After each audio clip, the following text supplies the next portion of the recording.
ask yourself, why should you suffer? And why are you suffering? And make the bold moves to change that. We don't need to live life that way. It's not something that's, it's a must in our sort of career journey. We don't need that.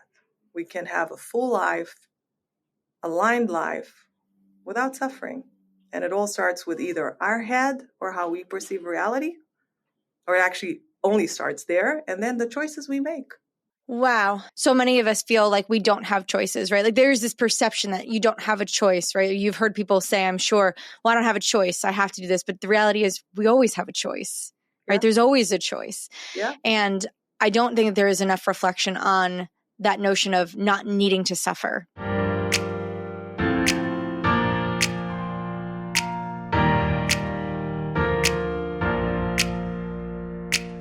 Welcome to the She's So Sweet podcast, where we interview accomplished women who have worked their way to the C-suite. I'm your host, Christy Falteruso, Chief Customer Officer and award-winning customer success executive. I am so excited to introduce today's guest and my personal friend and old colleague, Nurit Shiber, Chief People Officer at Axonius. Nurit, welcome to the show. Yay, I'm so excited. So happy to be here, Christy. I'm so excited. I'm more excited to reconnect with you than I am even to record today's episode, to be honest. Yeah, same. The energy is flowing. We feel the love. I feel the love at least. And it's just of course I do. There's a reason why I asked you to come on the show. I've adored you for so many years. I've loved working with you. And I just feel like you are somebody who our listeners need to hear from. You're just like filled with great advice. And I'm so excited to jump in. Yeah, let's do this. All right. Well, listen, before we get into all the good stuff, I think it's important for us to set the stage for everyone. And so I'd love for you to share a little bit more about yourself and your role as the Chief People Officer. So let's talk a bit about that first. Yeah. So let's start on a personal front. So I always introduce myself and say I'm Israeli who grew up in South Africa. I've been in the States for the last 13 years. So a citizen of the world, I'm an organizational psychologist by profession. And over the last 20 plus years, I've been in public companies and growth companies as, in different and various HR leadership roles. And I think what I love doing most is, one, help people really increase their impact in whatever they do, and also connect between humans to successful businesses to accelerate both sides growth, So that's what I've been doing. Currently, I'm a Chief People Officer at Axonius. It's the third fastest growing cybersecurity startup. I'm based in New York in my office right now, but typically work from home in New Jersey. And what else is interesting? Being here for 2.5 years, one of the best career decisions I've made, and I'm happy to be here. I love that. Tell me a little bit about your team. So basically, actually, it's a good story because when I was debating about should I join Axonius or not, I knew that this organization, I want to really produce a best-in-class people team. And part of my due diligence on the actual company and my conversations with Dean, the CEO, I brought in blueprint of this is what my org would look like. Do you want to buy into that or do you not? Do you want to invest or not? And that was one of my criteria whether I'm going to join, because sometimes people functions, HR functions are underinvested. You need to really champion a lot for them. And I don't want to do something like that again. I just wanted to find an organization who would feel the value so they can invest, right? And Dean's answer was like, I want you to build me best-in-class organization. And that was another boom check on my list saying this is a great company, not only a great business. And that's when I joined, 250 people. Wow. Big. And I brought a very solid team of very experienced leaders. That's another learning I made for myself. It's not about me. It's about very strong, experienced leaders under me who both do like regional people partner support, but also centers of excellence. And I can go more into that. But building a strong team right from the beginning without compromise and really sort of managing expectations as to this is what I need to be successful. Are you willing to invest? Doing that right from the beginning is such an important way to ensure success for both the company and yourself, but also to assess fit, right? If this is a good fit for all parties. So I'm grateful he said yes. And I have a wonderful team, a wonderful, wonderful team. I love that. And I've got so many questions and I don't want to go too out of sequence here, but let me ask one more question before we kind of advance our discussion today. What was the biggest opportunity you saw there? So, I mean, we know that you're obviously aligned to values. We've talked about that before we started recording. But when you saw this opportunity, what did you see was the greatest opportunity and what kind of really drew you to it? I think I had a mini due diligence list of what would be the best company for me. So I wanted a company that was founder led. I wanted a company that would align with my personal values. From a business perspective, I want to see really healthy business metrics and an unlimited address TAM, a total addressable market. And, you know, and I wanted the company as a whole to have that people-centric approach, or at least try and want to be one. Mm-hmm. So I can really help and contribute. And, you know, when I looked at Axonius, it was all that unlimited potential in terms of total market cap and opportunity, really healthy business metrics. They had crazy, still to this point, by the way, our NPS, you would appreciate it, Christy, with over nearly 600 customers and NPS of 85. And we have enterprise customers. And look, yeah. All right. I'll come work for you, Nurit. Fine.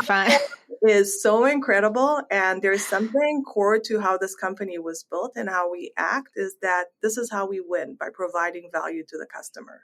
So it was very, very unique in all these aspects. Plus, look at my blueprint of an org. Would you invest in it? And he said yes. And I said, you know what? This is too good to pass on. And that's how I landed here. I love that story. And I'm so happy that you found your home since we last worked together, which was at SciSense, like 2019, I want to say 2019, I think. Wow, it's a long time ago. So I'm so glad to see that you found your next opportunity and that it's something that you are feeling so passionate about and excited about. You're obviously glowing, and so I could tell that this was definitely a good fit for you. All right, so that said, let's jump in a little bit further here. So I always want to say, I assume that this isn't what you always wanted to do, but I know that making assumptions is a horrible way to advance any conversation. So when you think back to your early years, right? Maybe you're a young girl. I'm assuming you didn't think about being a chief people officer. What were some of your early ambitions? Like, what did you want to be when you grew up? Yeah, so I really think I wanted to do good and I wanted to guide people in their journeys. And at that point in time, I felt the teacher would be that because I had this amazing elementary school teacher who reached out, like she sort of made such a huge print on my life. She saw me. I felt she saw me. And I think ever since, that's what I wanted to do. As I grew my career and my capabilities and all that, you know, I found the chief people officer or just HR, right? Or right. space as the relevant space for me to help guide people, lead them, and just make sure people are seen, right? Alongside, you know, making sure we hit business results and business growth because, you know, we need both. We can't do either one. We need both. That's where the magic happens. And that's how I landed in this space. So I love that kind of how you were able to take the things that you loved about teaching and what you identified in yourself and kind of found the right role for you. Talk to me about that journey, because obviously you didn't just go from this like ideation of like, yes, maybe I want to be a teacher to then being a chief people officer. So what did your professional journey look like? Yeah, so I started off, I actually didn't know what I wanted to learn. And at the end of the day, I landed on communications and psychology. It kind of was very opportunistic. Eventually, I did my master's degree in organizational psychology. And afterwards, I went to this, I wanted to go to tech and to the startup, not startup, like the technology world, the high tech, blah, blah, blah.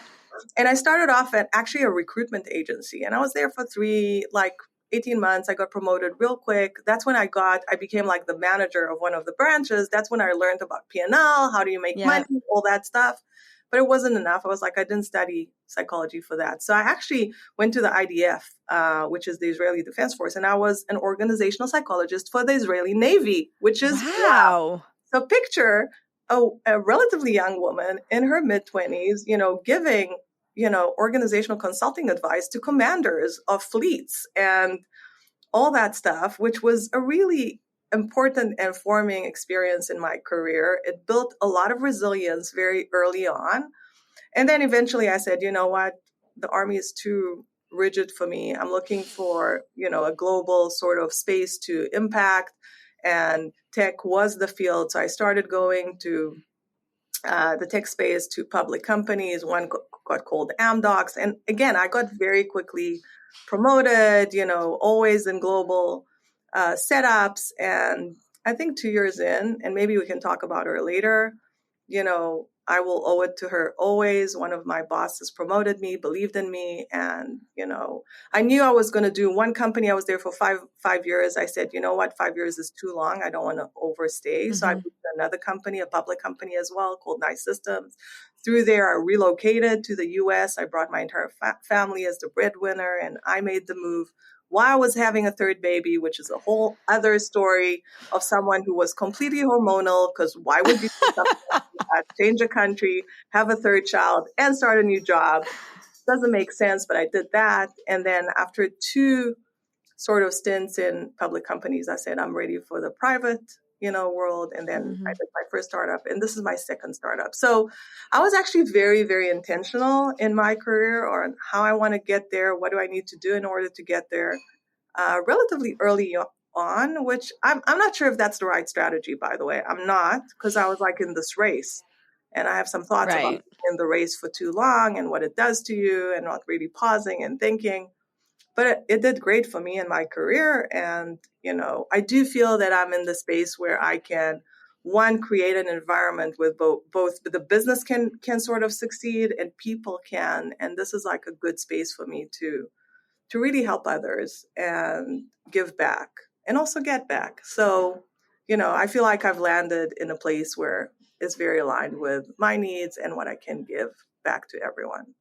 I love that story. We're going to dive into this more because obviously I want to know about some of these pivotal moments, right? What were some of the big decisions? And I think you even just started to hit on some of them, right? Like relocating to the United States or joining the Army. But like, let's dive into this more. What were those real pivotal moments that as you think about your career, these couple decisions that you made along the way really changed and impacted your trajectory? Yeah.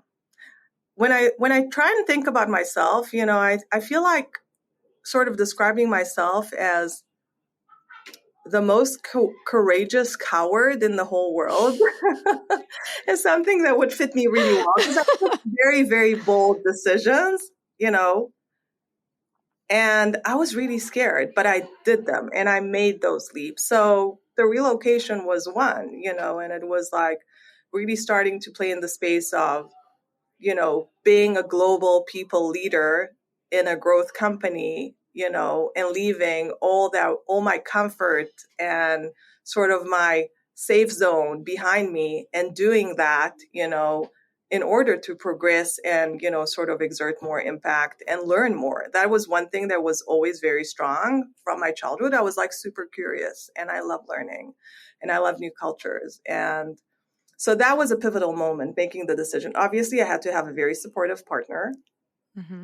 And there were some prices to that, because moving to a new country, a new job with a third child meant I was way less with my third child than I had wanted to. And, these are moments where I look back and I said, you could have done it differently, where, work, and very much throughout my career, work sort of defined me. And I think what happened to me after a while, that I've started defining work. And that is such an important experience and realization, and really achieving that deep integration where you really do what makes you happy, versus just are on this hamster wheel running, doing lots of, things that sometimes don't necessarily make sense. So I think the relocation, experiencing that as a main breadwinner, a woman in tech, in a leadership position, a mother, trying to balance everything together. I think that sort of was a very, very instrumental moment, both for my career, but also in my personal life, because what had happened as a result, and I've always asked myself questions, but 10 years, I think around 10 or 11 years later, I was like, okay, what does it mean? And what can I learn from this? And how can I make sure the rest of my career, I pay more attention to myself in the process, right? So how did you make that shift? Because I think, one of the things that you said that was really interesting is like for a while, your career, your work defined you.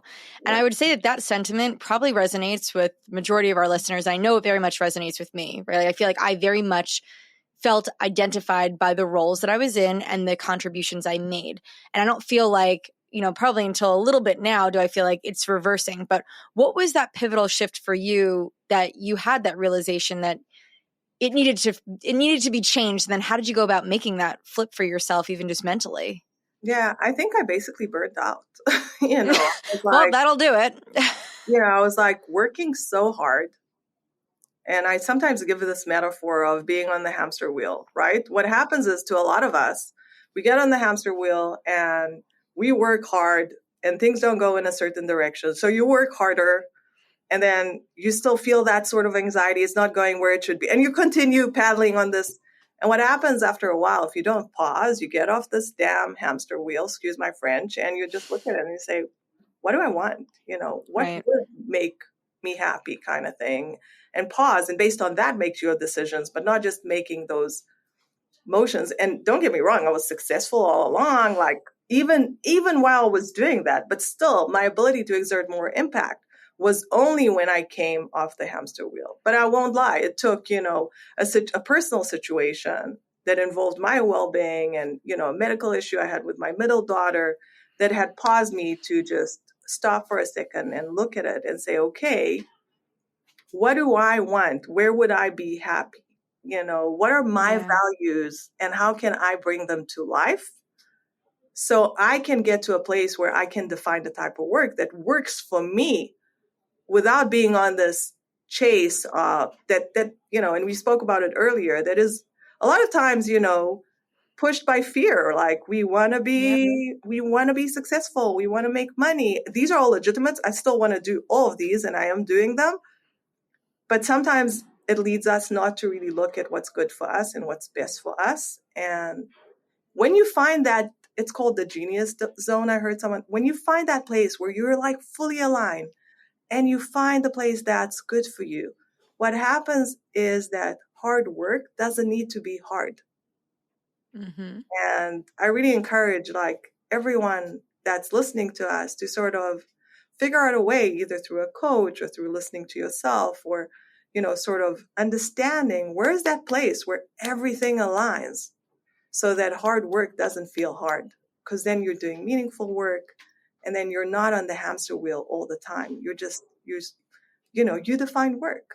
And I've seen beautiful things and beautiful results coming out of it. And I think I'm a better leader, a better human, a better parent, by the way. And everything balances out way better than when you let work define you. And at some point you kind of lose yourself and what's good for you and what's important for you and all that. And life is too short to put that to waste, of stopping for a second and doing that self-reflection. Man, I feel like we could stop the podcast now and like you've just dropped enough value for everyone, because I'm like, I was going to ask you like, well, what advice do you have for people? And you gave it without even being solicited. So I love that. I think it's so important. I think I'm at a point right now where I'm doing a little bit of that soul searching and trying to find my meaningful work and the things that make me happy and bring me joy and make me feel whole. And so I'm with you though. Like it did take a long time before I got to that realization of like, is this right? Does this feel right? Am I good? Am I happy? So I love that you had that moment. And to your point, I encourage everybody to like do some self-reflection and figure out is what they're doing the right work for them. Because I do think, especially if you're an ambitious woman, we push ourselves to very unique limits and we chase this success that, and sadly, every time you get to that next milestone, you're just chasing the next thing, right? It almost feels like you're just never going to be satisfied because, that's how we are driven that way. And it's scary to see, because I don't want people to get to a place of burnout and where they've kind of come to this paradox in their professional and personal lives where it's just not working anymore. But, sometimes you need to learn through your feet. So I know, especially when you're an unstoppable woman. And, to be honest, maybe I still am, but I definitely was an unstoppable woman. I was like running so fast, no one could stop me. So I still think you're a force. Think you're a force. The universe sometimes acts in a beautiful way to sort of bring you to a point where if you don't listen, you can get sick. Yeah. So you just need to listen. So I was stopped and, it's great. All right. Well, listen, I think that's a good pivot, because the next thing I want to kind of talk about is like obstacles and challenges. Now, again, you've already kind of alluded to some of these, but when you think back to your career, what were some of the big obstacles or challenges that you felt like you had to overcome in order to continue on your path to success? Yeah. I think, having a voice, that never was there wasn't a lot of, it wasn't very challenging for me because I always sort of had the confidence, thankfully, and thank you to my parents, to sort of have a voice. But I think sort of finding a way to, when to say, how to say, and sort of really work on that to maximize the impact you're making. So I feel that's something I've been working on. And I've sort of, I want to say still, but I'm pretty good. I've become pretty good at sort of, I shouldn't say pretty, I've become good at exerting my voice and making sure others have one. So that's one thing that I was really practicing. I think the other thing is to know when to stop, Mm. and sort of really, sometimes when you're on the hamster wheel, you have a lot of voices in your head, a lot of assumptions, a lot of perceptions. And that's another thing, right? We're so driven by our mind and perception of reality. And that's another thing that was a key learning. But sometimes you just need to stop for a second and listen and truly understand, what are you trying to solve for? And are all these voices in your head and things, are they even relevant? Because sometimes they're not, they're not, because we're even in fight or flight mode. A lot of our stop, just listen. So I think that's one thing, and I started learning how to create that sort of silence internally. And I did that through, really understanding meditation and all that, to really allow myself to listen and be at peace a little bit. So I can really, sort of build and design whatever is really needed on the other side. So I think that's the second thing. And the third thing, I don't want to say juggling motherhood and career, because that's so cliche, but how do I become a successful woman with a career that's also a great mother? Doesn't mean, how do I do that? What does it take? And again, the more I was at peace with myself and what I want and where I am and my choices, I became better at both, I feel, even though motherhood, and I would say career to some degree, but motherhood is still such a journey. And having that, both, being a good enough mother to my 3 children and having a successful career, how to do that, it's still something I'm learning and also enjoying and very grateful for, So, and by the way, the last thing before I hand it back to you, I just think having these moments of gratitude, of pausing for a second and just saying, thank you. Thank you for the opportunity of being able to connect with you after so long. Thank you for what I've achieved. Just thank you for a second. Just sort of live the present and stop worrying about, and this is starting to sound like a cliche, but it's true. The minute you pause, you can appreciate what you have. And then you can also listen. And then you can also, choose what's the right thing to do. Maybe the right thing is to do nothing. Maybe the right thing is to, offer a hand. And maybe the right thing is to go take a walk. I don't know, or give a hug to someone you love. But having that moment of pause that allows both gratitude and choice is a really important practice, especially for ambitious, sort of fierce, powerful women and humans in general. So how do you master the pause, That's amazing. I mean, your kid, well, listen, and I know that it's not always easy to be a mom and a career person, but you've done a great job. And I know that your kids are super lucky to have you. So you should feel like you should be grateful for the opportunity to do both and also recognize that you've probably done both a lot better than you think you have. Yeah. I mean, at the end of the day, they'll all go to a psychologist and talk about their relationship with me. That's what I did. So that's okay. But I try to do my best, And I'm sure it is just fine, as you said. The She's So Sweet podcast is brought to you by Client Success. Client Success is an all-in-one customer success platform to help post-sale implementation and success teams manage customers from new to renew. Through an industry-leading platform approach, Client Success gives businesses an in-depth view into customer health, product usage trends, along with churn and risk data so that your team can not only retain customers, but help them grow as well. Whether it's managing customer onboarding workflows in shared portals, building custom health scores, tracking sentiment with NPS surveys, or doing more with less through AI and automations, Client Success gives customer success professionals a true one-stop platform to manage all aspects of the customer journey.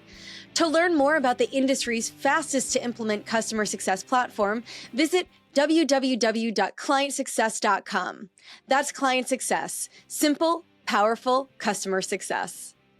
One of the things that I feel like we don't do enough as women is celebrate and acknowledge our successes. I think it's always so easy to reflect on challenges or to focus on the next goal or the next milestone. In the spirit of pausing and being grateful, what are some of the big successes as you think back in your career that you're like, wow, I did those things, or this is the impact that I drove?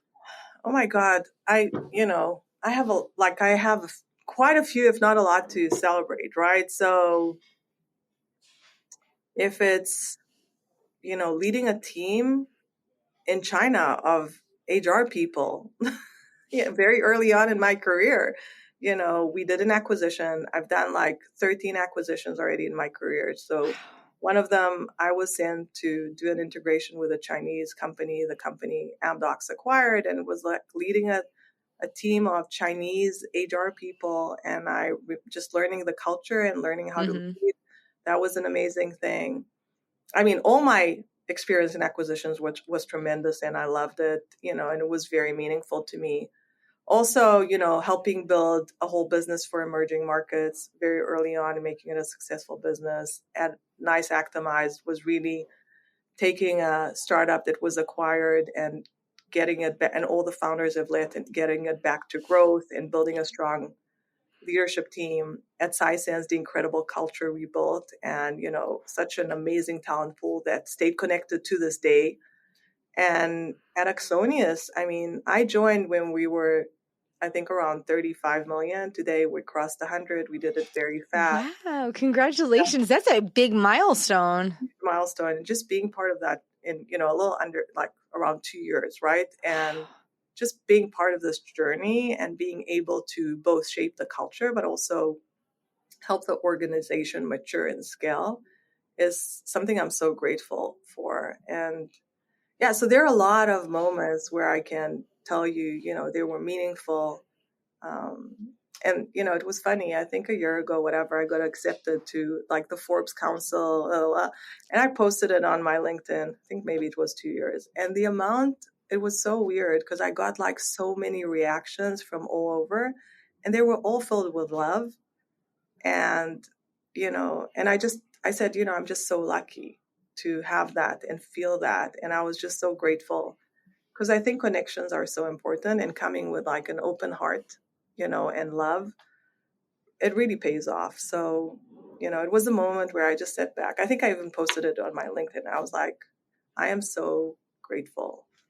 So throughout your career, as long as you're a good person and a good leader, and you can still be fierce and make fierce business decisions, if you continue being a good human and doing good things to people, it creates so many moments that, pay you back in spades, and I feel like I've tried to do that. And I've also experienced the love that comes with it. So I'm grateful. I mean, obviously, this is why you're here today. You are probably one of the most amazing people at building real human connections that I've ever known. We only worked together shy of a year, Nurit. I don't know if you remember that. Really? It wasn't terribly long. Oh my And God. in that time, like, you were just somebody who had such a meaningful impact on me. So even when you think about your successes, and you probably have a list in your head, you have no idea the impact and the success that you've driven by all the people that you've touched. And I feel like I would love to be considered one of those small kind of milestones for you, because you're somebody who I feel like always offered me sage advice, always entered our conversations with care and empathy. You made it personal for me in a real way. And that's something I'll always be grateful for. And so, when I launched this podcast, you were definitely at the top of my list of people to reach out to, because the advice that you always offered me professionally, I just felt like, gosh, you are a voice that more people need access to. And so you should recognize that you probably don't even know all of the success that you've had just because of all the people that you've impacted.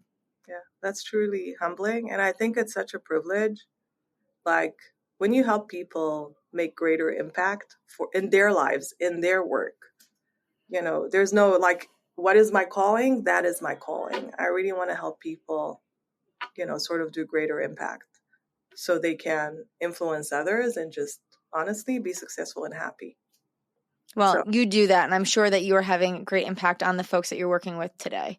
Now that said, I know that you always help women. I like to think that I'm part of women that you've helped in your career, but I love the saying empowered women empower women. So I'd love to hear more about how are you helping other women today in your current role or just personally, professionally, as they kind of think about their future careers, maybe embarking into leadership? I think, first of all, role modeling is really important. Like, I think as a leader, all eyes are on us. So the kind of leader we are really shows and presents opportunities for leaders looking up, or even individual contributors, and saying, can I be that?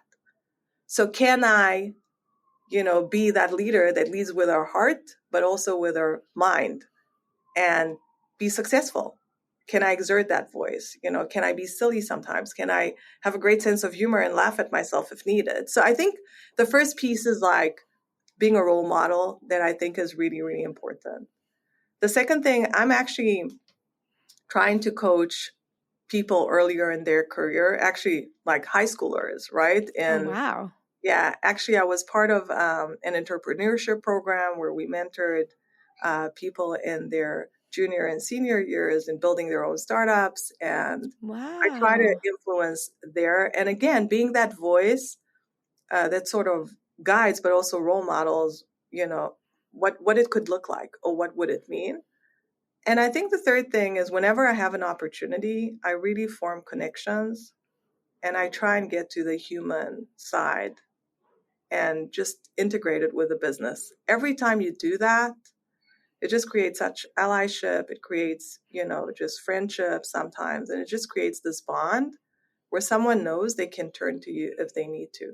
So I feel part of leadership is making yourself accessible in a way that people know that if they need anything, they can, one, come to your team, because I'm the head of the people team, but if needed, you'll be there as well to help and guide.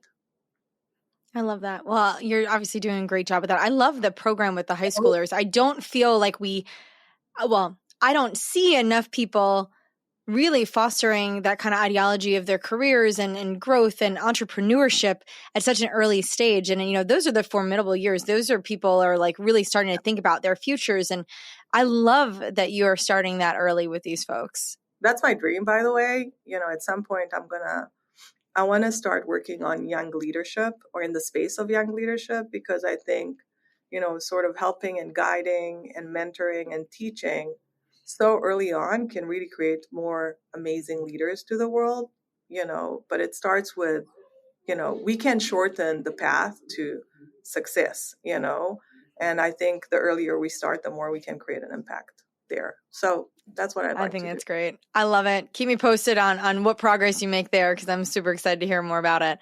Yeah. Now, something you talked about earlier that I want to kind of circle back on is this idea of balance, right? You talked about motherhood and your career. And I think that one of the things that I hear from a lot of executives is balance isn't real because there's always prioritization. But I would love to hear how you think about balancing the demands of having your career and your personal life, and how do you create that balance for yourself? Are there strategies or habits or just things that you do regularly to introduce some idea of balance in your life? So this has been spoken about so much. I feel like just saying more and more, but whatever you can outsource for all the things that are not value add and you can outsource, go do it. So, you're successful. Hopefully you have enough. And if you don't, prioritize that, because Yeah. getting more unnecessary time off your plate spent in things that you probably hate, unless you find folding laundry meditative, which I do.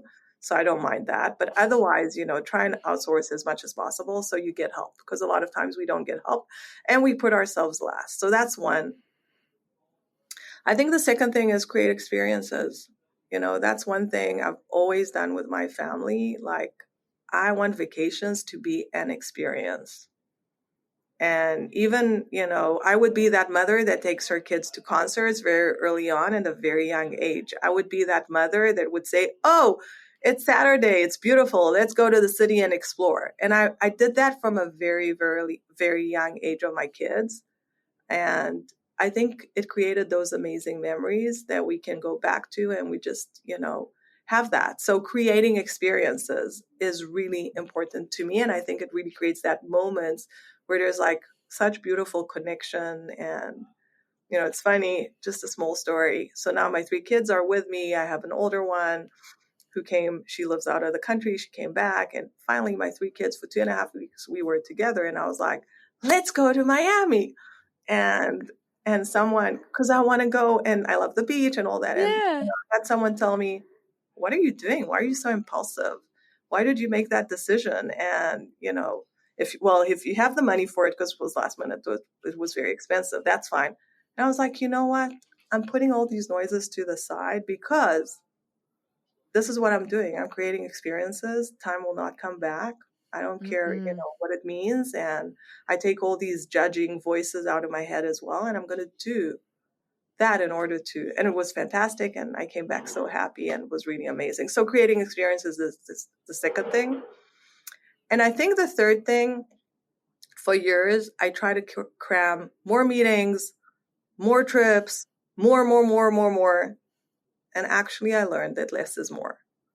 And being intentional on where you are and where you are not, and how you show up, really made a huge difference in my children's life and in my personal and in my career as well. I'm very intentional about the meetings. I'm intentional about keeping boundaries. It took me a while to get there, but it also makes it more impactful, so sort of be intentional about it. And less is more. If you do 2,000 meetings and you show off how full your calendar is, there's no point in that.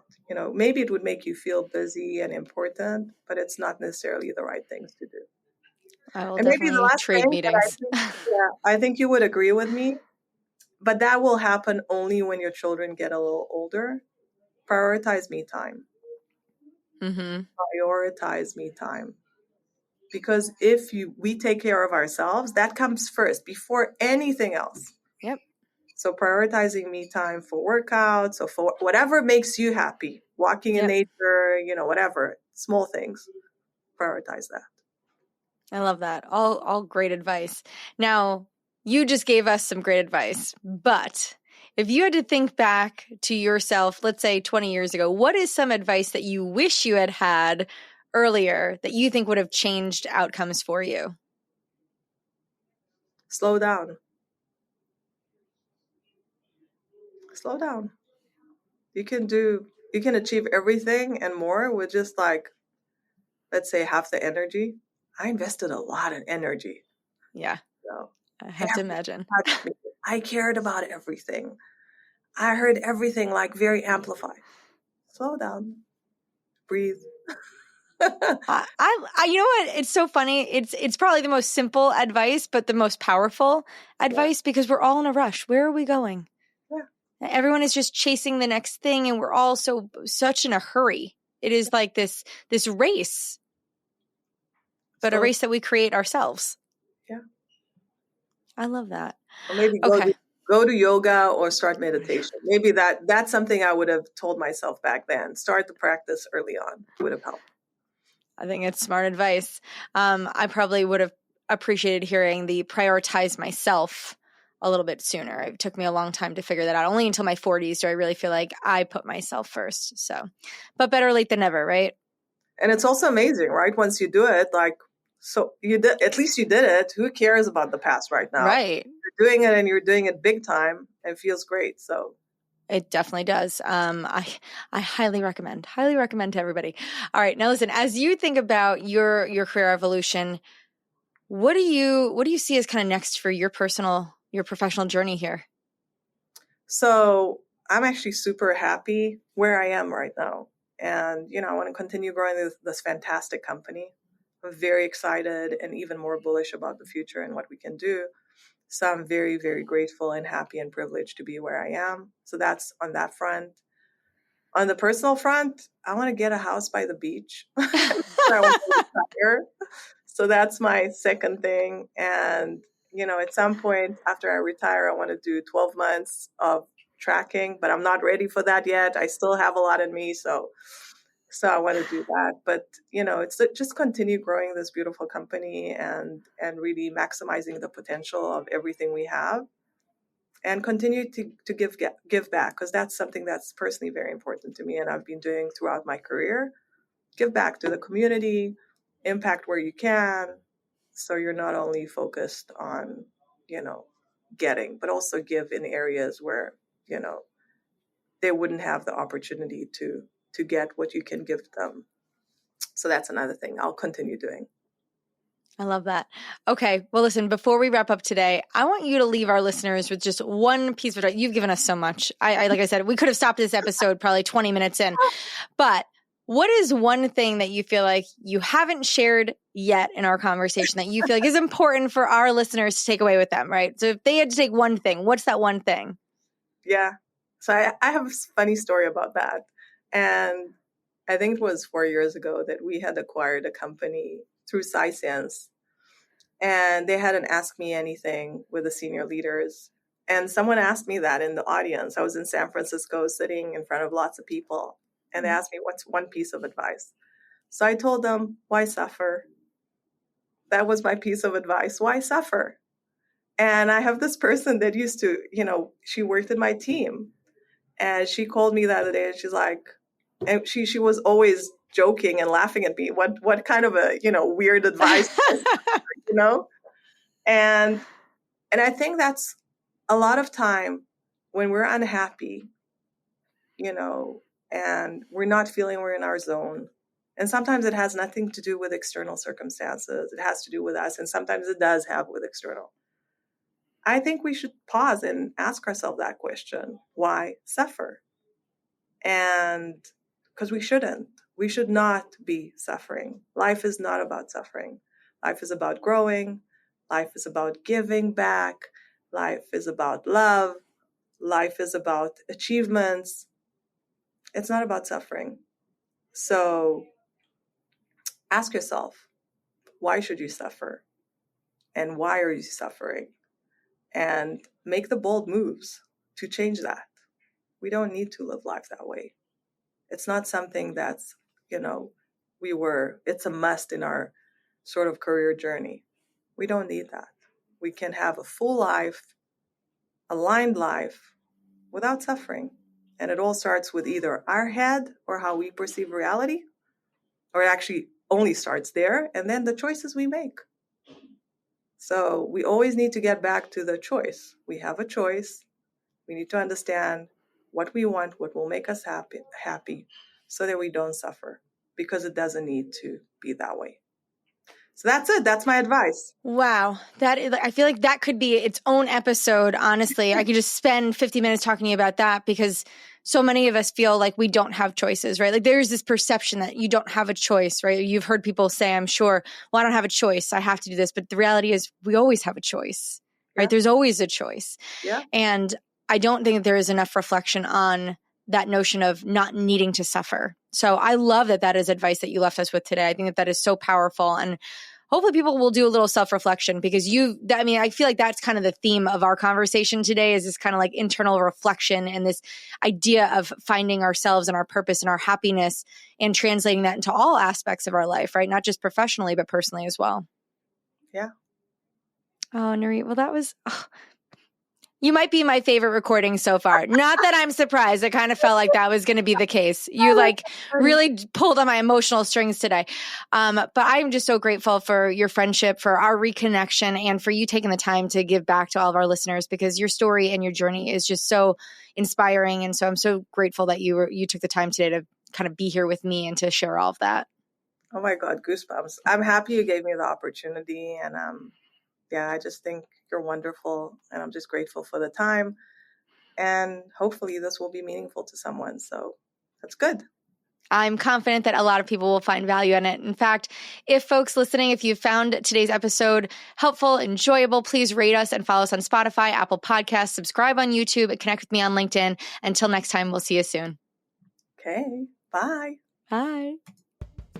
Hi guys, I want to share a bit about an organization that I support called Wednesday Women. They're on a mission to increase the visibility of executive women leaders that you should know, learn from, and be inspired by. On LinkedIn, they share the profile of 2 amazing women each week, on Wednesdays of course. And now just imagine if we all followed, amplified, and nominated the women that we want to see more of.